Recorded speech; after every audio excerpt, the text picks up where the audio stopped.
is a picture of my sewing machine. It's called a brother. You may have heard that if you're familiar with sewing terms. The picture on the left-hand side is a picture of me threading the needle about to get started. The picture on the right-hand side is a picture of me sewing this soccer ball fabric onto the jerseys and shirts. Okay. This is a picture. Ooh.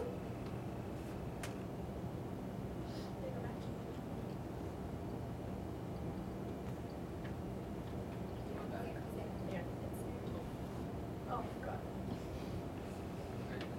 Okay, we got it. Okay, and then this is a picture after I placed the main part of the quilt onto this black fabric. I was rolling the fabric on top of the main part of the quilt so that it gave it a finished and edged look.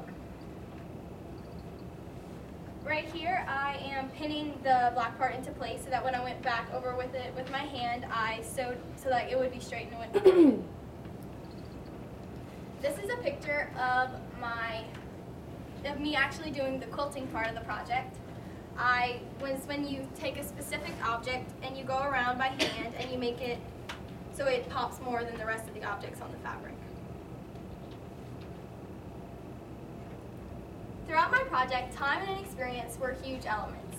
Being so involved with extracurricular activities and schoolwork often got in the way. But to help, my grandmother would sometimes come down from LaRose, which is where she's from, and she would stay the night, and we would stay up after I finished whatever I had to do that afternoon, and we would work on it. But I completed it successfully, so it worked out. Overall, I didn't face many problems because of all the help I received. If I ever felt stuck or had any problems, I could call any of my relatives for tips.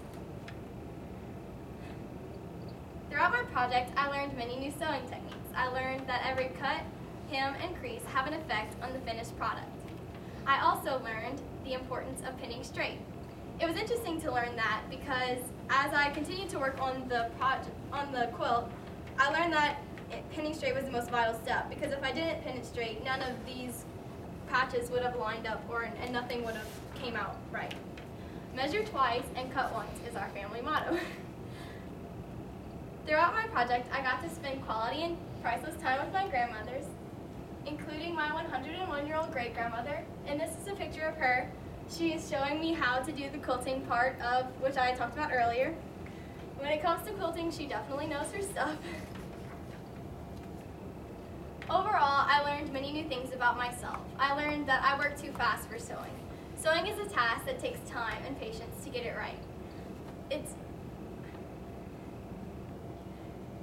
Those are two things I have neither of. So I had to work faster to finish my schoolwork ahead of time, and I also had to work during driving time to and from out-of-town soccer games so I could get everything done ahead of time so that I had extra time to work on my quilt.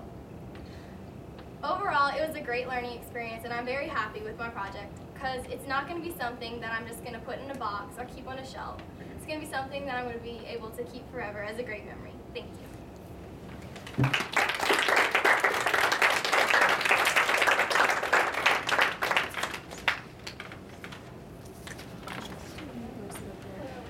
Yeah,